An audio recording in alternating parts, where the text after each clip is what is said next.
रिया भक्ति पवित्र कहानियां।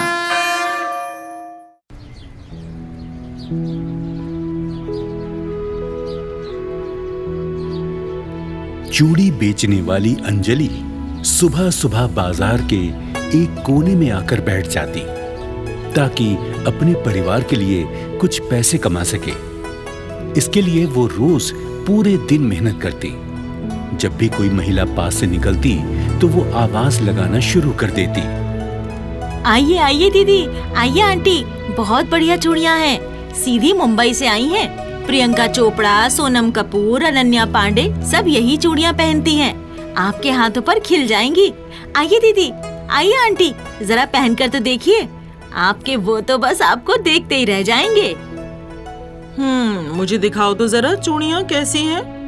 क्या नाम है तुम्हारा? अंजलि। ये देखिए दीदी, ये वाली चूड़ियां आप पर बहुत खिलेंगी, अभी पहना कर दिखाती हूँ। अंजलि ने महिला को चूड़ियां पहनाई।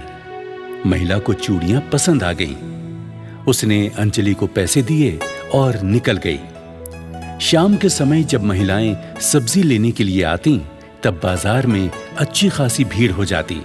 तब अंजलि और भी जोर जोर से आवाज लगाने लगती।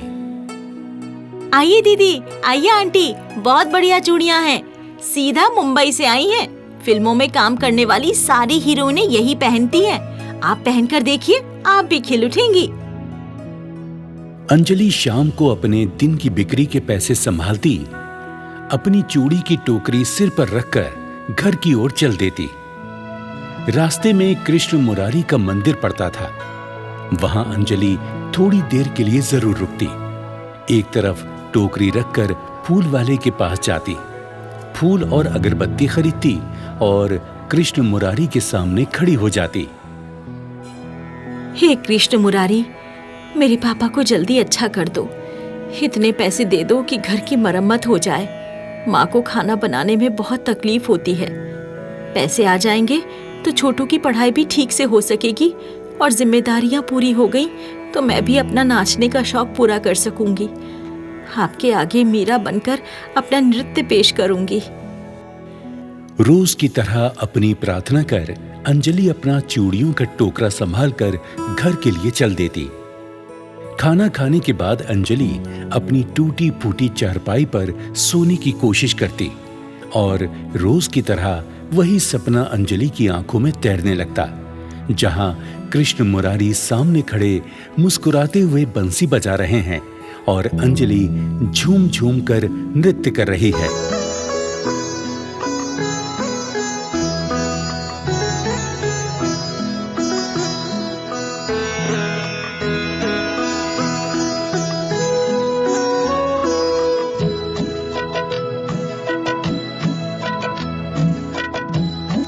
इसी तरह सपना देखते देखते अंजलि सो जाती। उस दिन भी रोज की तरह शाम को अंजलि मंदिर में फूल चढ़ाकर और अगरबत्ती जलाकर बाहर निकली तो एक साधु ने उसके पास आकर कहा, बेटी, कृष्ण मुरारी की भक्तिन हो, ये लो बंसी, इसे घर में लगा लो। कृष्ण मुरारी की कृपा तुम पर सदा बनी रहेगी। साधु बंसी देकर चला गया। अंजलि ने बंसी घर में अपने सोने की जगह के पास वाली दीवार पर लगा दी। बांसुरी लगाकर अंजलि बांसुरी को देखने लगी। तभी बांसुरी में से धुन निकलने लगी। बंसी की धुन पर अंजलि के पैर अपने आप थिरकने लगे। अंजलि झूम झूम कर नाचने लगी। उसके नृत्य की आवाज सुनकर उसकी माँ और छोटा भाई भी वहां आ गए।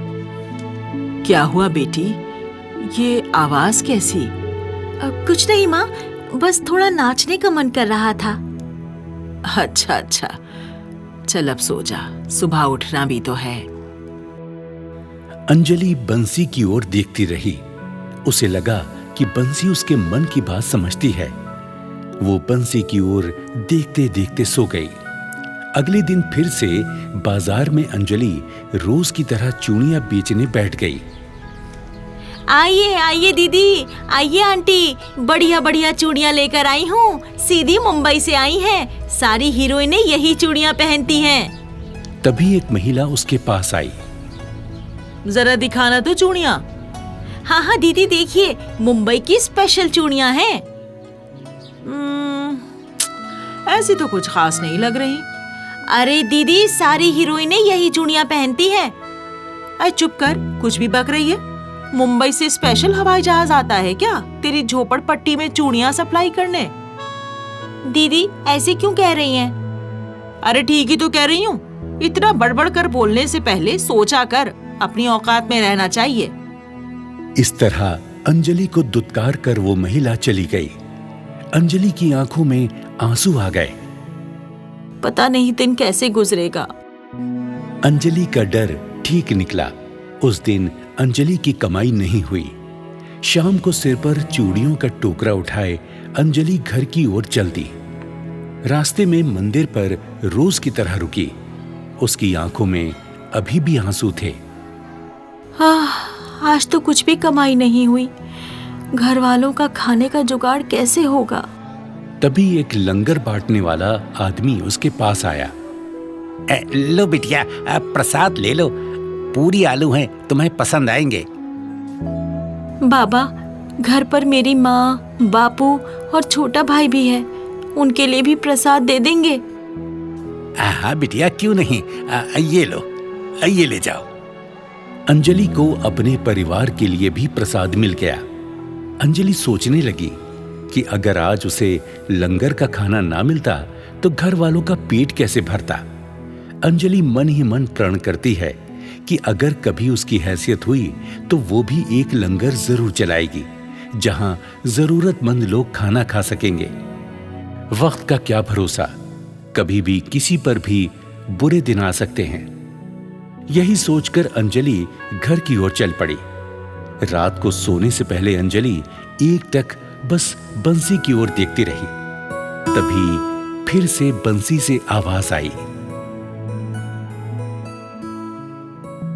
अंजलि, अंजलि, तुम चाहती हो कि तुम्हारी बिक्री अच्छी हो? हाँ कृष्ण मुरारी। तो तुम रंगशाला के बाहर जाकर अपनी चूड़ियां बेचना शुरू करो।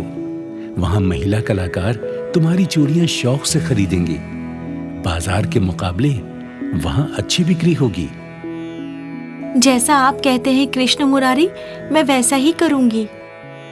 अगली सुबह अंजलि रंगशाला के बाहर चूड़ियां बेचने के लिए बैठ गई। अभी उसे बैठे कुछ ही देर हुई थी कि महिला कलाकारों की टोली वहां आई और रंग बिरंगी चूड़ियां देखकर खुशी से झूम उठी। अरे वाह, देखो तो कितनी अच्छी अच्छी चूड़ियां हैं। हाँ, और डिजाइन भी हर तरह के हैं। ए चूड़ी वाली, तेरा नाम क्या है? मेरा नाम अंजलि है दीदी। नाम भी चूड़ियों जैसा ही अच्छा है। चल जरा हमें जल्दी जल्दी अच्छी अच्छी चूड़ियां दिखा दे। अंजलि ने खुशी खुशी सभी को अपनी रंग बिरंगी चूड़ियां पहनाई। अंजलि को चूड़ियों की अच्छी पेमेंट मिल गई। सभी कलाकार चूड़ियां पहनकर खुश थी। अंजलि भी खुश थी। तभी उसके अंदर का कलाकार जागा और उसने पूछ ही लिया, दीदी मैं भी अच्छा नाच लेती हूँ, क्या मुझे आपकी नाटक कंपनी में काम मिल सकता है? हाँ हाँ, क्यों नहीं। अरे हम तो नए कलाकारों को प्रोत्साहन देते हैं।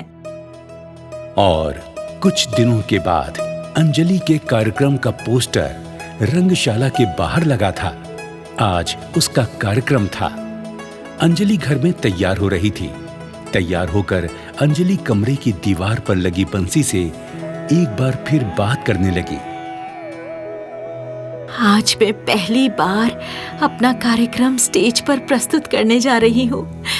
मुझे आशीर्वाद दो कृष्ण मुरारी।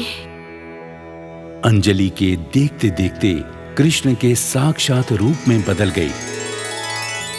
अंजलि, मेरा आशीर्वाद तो हमेशा तुम्हारे साथ है, पर तुम भूल गई कि तुमने कहा था कि अगर तुम्हें सफलता मिली तो तुम मेरे सामने मीरा बनकर नृत्य प्रस्तुत करोगी।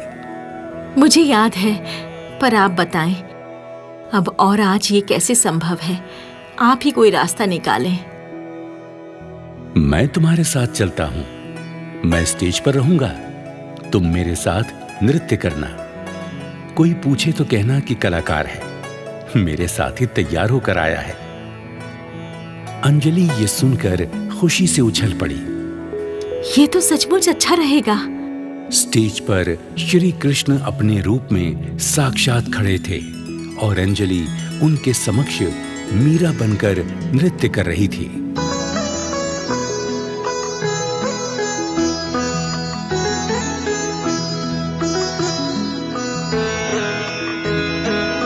आज अंजलि एक कामयाब कलाकार है। उसने अपने पैसे से नया घर खरीद लिया है और अपने परिवार के साथ रहती है। उसके पिता का इलाज हो चुका है। माँ को अच्छी पक्की रसोई मिल गई है। तभी अंजलि अपने पिता के पास आई। पिताजी, मैंने कृष्ण मुरारी से वादा किया था कि अगर कभी मेरी हैसियत हुई तो मैं लंगर जरूर चलाऊंगी। पिताजी, आज लंगर शुरू होना है। आपको मेरे साथ चलकर सब भक्तों को खाना देना है। हाँ हाँ बिटिया, चलो चलो। तुम्हारे इस फैसले ने तो मेरा सीना गर्व से चौड़ा कर दिया है। ईश्वर सबको मेरी अंजलि जैसी बेटी दे। चल बेटी चल। लंगर में अंजलि, उसके पिता, माँ और छोटा भाई संगत को अपने हाथों से खाना खिला रहे हैं। अंजलि ने प्रण लिया है कि उसका ये लंगर 7 दिन चलेगा। सच है, बुरा समय किसी पर भी आ सकता है। ऐसे में उसे खाना खिलाना और उसकी मदद करना ही सही रास्ता है, ना कि उसे दुत्कारना और बेकार के भाषण देना।